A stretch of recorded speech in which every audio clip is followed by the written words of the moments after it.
Mulai sekarang jangan suka pakai kulu macam itu. Tak mau, tak mau. Oh, ini tengok sekedar lagi hujan. Oh, jualan tengok. Oh, apa panggil kulu.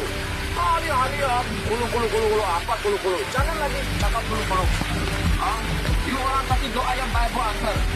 Oh, apa mau cakap kulu. Nanti hujan betul-betul baru tahu you orang tengok angker tembak ke betul baru tahu. Oh, sudah kawan-kawan. Jangan ada yang cakap kulu macam itu, jangan. Aja marah angker. Oh, angker marah betul lah.